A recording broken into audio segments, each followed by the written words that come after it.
Presidentes se creen dioses. Esta es una cosa muy interesante en el mundo. Hemos tenido presidentes que se han creído dioses. Por ejemplo, Hitler se creyó un dios. Podía disponer de la vida de millones y millones de judíos y de gitanos y de comunistas. Y él decidía si deben vivir o morir. Stalin llegó a creerse dios y mató selectivamente 20 millones de rusos, de su propia gente, mandándoles a campos de concentración y de trabajo forzado, llamado Gulag. Y hemos tenido muchos casos, por ejemplo, de presidentes de África que se han creído dioses y han organizado masacres y muertes. No ha faltado inclusive presidentes que se han creído la encarnación de Dios, como el mismo Hussein, con el mismo Gaddafi, y pensaron que podían llevar a sus países a la guerra y que Alá los iba a amparar y que podían disponer de la vida de todas las gentes de esos países. Hoy nos enfrentamos nos enfrentamos un día a Trump. Realmente es un individuo que poco le falta para creer Dios. Va y puede amenazar a otro país con hacerlo desaparecer y disponer la vida de todos los habitantes de ese país a su antojo. Él puede decidir si pueden vivir o no. Y él también puede ir a decidir si pueden vivir o si tienen que vivir o no los habitantes de Siria. Igual que este joven semi-analfabeto presidente Macron. Porque estamos viviendo un problema en Europa. Ya les voy a narrar en el siguiente capítulo. El problema de la adolescencia en la presidencia de los países europeos. Pero ¿qué es lo que pasa en Ecuador? Hoy el presidente se ha declarado Dios. Ha decidido que, como él tiene una investidura divina, dada por la casualidad de Dios, de ser el presidente de los ecuatorianos, puede decidir que el Guacho y toda su gente, si en 10 días no se entregan, van a ir al infierno y él los va a mandar al infierno. En este país, la justicia existe. No se puede matar a un ser humano porque está prohibida la pena de muerte en Ecuador. No es como en Estados Unidos, que todavía hay algunos estados donde se puede hacer la pena de muerte. Aquí en Ecuador no existe la pena de muerte. Y es obligación de toda autoridad detener al delincuente y someterlo a juicio para probar su culpabilidad.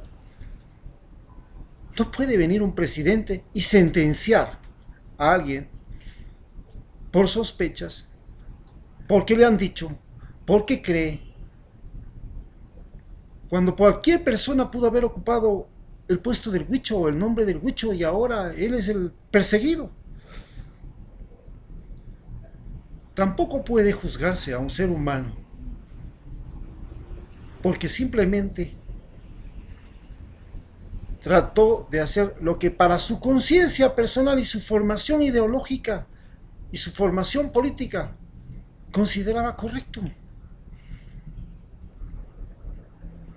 Usted no le puede ir y condenar a pena de muerte a un individuo que por convicción política, por convicción ideológica, decide quemar, ayunar en huelga de hambre hasta que se muera. Y usted decide facilitar el camino para que se muera más rápido, porque ese es su ideal y le está ayudando para que se muera más rápido. Mi querido amigo, señor presidente Lenin Moreno, el que nunca tuvo, llega a tener. Su loco se quiere volver. Usted nunca tuvo el poder en sus manos, ahora los tiene. Y el poder en sus manos significa que dispone del ejército y la policía, más el aparato judicial y todo. el estamento, los servicios públicos a su antojo. Y eso no es cierto. Usted no puede disponer, porque los empleados públicos, la justicia, la policía y el ejército responden estrictamente a códigos internacionales como los derechos humanos. Usted no puede irse contra los derechos humanos. Usted no puede faltar a los derechos humanos que dice que todo hombre tiene derecho a ser juzgado. Y una vez que se prueba su culpa, a ser sancionado de acuerdo a las leyes del país, no a su estómago, a sus intestinos y a su rabia y a su frustración. Tampoco se puede juzgar en este país y a utilizar la venganza como arma política. Porque usted no es Dios. Y nadie tiene derecho a usar la venganza como arma política. La venganza no debe existir en la política. Usted no es un dictador. Usted no es un rey. En el tiempo en que los reyes hacían las leyes, y como Salomón podía decidir si el niño vive o no vive, o si tal mujer tiene que llevarse a tal niño o la otra no, él podía tomar esas decisiones que usted ha tomado. Usted no tiene por qué decir que en 10 días usted va a mandar a matar a un ser humano. Nadie votó para que usted dé órdenes de asesinato a nadie. Yo, que fui un pendejo que voté por usted. Es más, que me rajaron la cara aquí, me destrozaron mi boca. Por usted. Me patearon en el piso por usted. Le digo que yo no voté por usted para que usted venga a decir quién vive o quién muere en este país.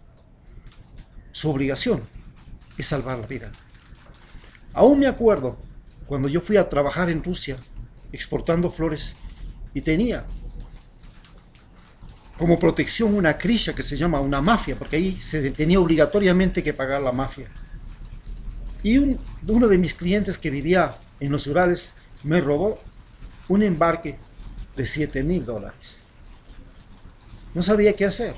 Entonces me aconsejaron que llame a mi krishna. Llamé a mi krishna, a mi mafia, y mi mafia me preguntó a mí: ¿cómo quieres que te entreguemos el dinero? ¿Con la oreja o con el pulgar de tu deudor? ¿Cómo? ¿Qué derecho tengo yo a decidir sobre la vida de él? Yo no soy Dios, ni ustedes tampoco. Si ustedes pueden recuperar mi dinero y coger su parte por ayudarme a recuperar mi dinero, muchas gracias. Pero yo no tengo nada que ver con la vida de él. No es mi problema su vida. Cuando era médico en Quingue, vino un narcotraficante juvenil de apenas 25 años que había entrado al dispensario con una pistola a matarle a otro narcotraficante y se escondió detrás de la enfermera. Cuando me enteré de eso, le cogí y le dije al narcotraficante: tú no vuelves a entrar en este lugar nunca más. Él me amenazó de muerte. Decidió jugar con mi vida. Él decidió si yo debía vivir o morir. Salí a buscar ayuda y en el camino, en Tonchihue, me encontré con gente que me conocía y le pregunté qué hago en este caso. Me dijeron: no, sencillo, aquí paga 130 y te lo viran. Fui a la policía, denuncié la amenaza que tenía, saqué la denuncia, lo encontré a él en la calle del pueblo y le dije: mira, ¿ves esta denuncia? Te he denunciado por intento de asesinato. Me voy a cortar con una gilet aquí y voy a decir que me intentaste matar y te voy a meter a la cárcel. Fue suficiente, no me volvió a molestar más. Señores, estamos en un momento crítico del país. Nosotros nos enfrentamos a un conflicto que no era nuestro, porque el presidente ecuatoriano, al parecer, ha firmado un acuerdo con Colombia y ahora estamos inmersos en una guerra contra las FARC, el brazo armado de las FARC que no acepta la entrega de las armas, y también contra los carteles de la droga de Colombia, que como sabemos, junto con los de México, son los más poderosos del mundo. Todos sabemos que en Estados Unidos ha puesto 12 bases militares en Colombia, y ni con ellas ha logrado controlar a los carteles, ni tampoco ha logrado controlar a las FARC. Entonces la pregunta es, ¿por qué nos involucramos en esta guerra? Nosotros tenemos que entender claramente que el problema del narcotráfico es un problema mundial. Y este problema del narcotráfico, hasta el momento, es una guerra perdida. Estados Unidos se encuentra en la peor situación de todos. Desde que Nixon declaró la guerra al narcotráfico y al consumo de drogas, Estados Unidos tiene la mayor cantidad de presos del mundo. Y cada preso que tiene Estados Unidos en esas cárceles privadas le cuesta más que lo que le cuesta cada estudiante universitario. Estados Unidos ha agotado todos los recursos para tratar de frenar el narcotráfico en el mundo y no ha conseguido nada. Es más, en el último año, en pleno gobierno del presidente Santos, aumentaron en 100.000 hectáreas el cultivo de coca en Colombia. Con más bases norteamericanas que hay, con más DEA, con más todo, aumentó. Perú se ha vuelto el mayor productor del mundo de cocaína. Ahora, en Perú, he pasado por Perú, he oído una disertación en la Universidad San Marcos de Lima y me han dicho que los partidos políticos peruanos, que ahora son personales, casi como en Ecuador, tenemos el partido del Abdalá, el partido del Alvarito, tenemos el partido del CREA que tiene dueño, todos los partidos tienen dueño. Ahora el partido del presidente es de él. Alianza País es el partido de Moreno, no es el partido de los afiliados, es el partido de Moreno. Todos esos partidos en Perú tienen narco financiamiento. ¿Qué es lo que está sucediendo entonces? No es posible, señor presidente, que usted se declare Dios. Usted no puede decidir la vida y la muerte de los seres humanos en este país. Nadie votó para eso. Todos votamos para que usted salve la vida hasta de los delincuentes. Acordándome de eso, cuando estaba en Río Blanco trabajando ahí en la frontera norte, conocí a un individuo que me llegó abaleado y sabía que ese individuo era un violador de sus hijas de 9 y de 12 años. Tenía en mis manos la oportunidad de decir, no me hago cargo, llévenselo, y en ese tiempo, en esos minutos, era suficiente para que él se muriera. Y nadie decía nada, porque todo el pueblo lo odiaba al tipo. Lo salvé, le saqué todos los perdigones, le devolví a la casa, volví a violar a sus hijas. Conseguí que la madre y la abuela se llevaran a las hijas porque este se había apropiado de las dos niñas, pegándole a la mujer después de arrastrarle y mutilarle un brazo. Un día me encontró en la montaña, caminando hacia el dispensario, y me salió con un cuchillo. Me abrazó. Me mostró el cuchillo. Logré deshacerme de él y salí corriendo. Cuando me siguió atrás, me regresé. Lo sorprendí. Lo tuve en el piso. Comencé a darle la cabeza contra unos adoquines del lugar. Tuve en mis manos una piedra. Lo iba a reventar los sesos. Pero mi conciencia me dijo, no lo hagas nada de eso. No lo maté. Al día siguiente lo fui a buscar con la policía y lo encontré en una casa y la policía se negó a recogerlo, a cogerlo preso a pesar de que estaba con la cara golpeada y todo, porque estaba dentro de la casa. Yo no podía disponer de la vida ajena, señores.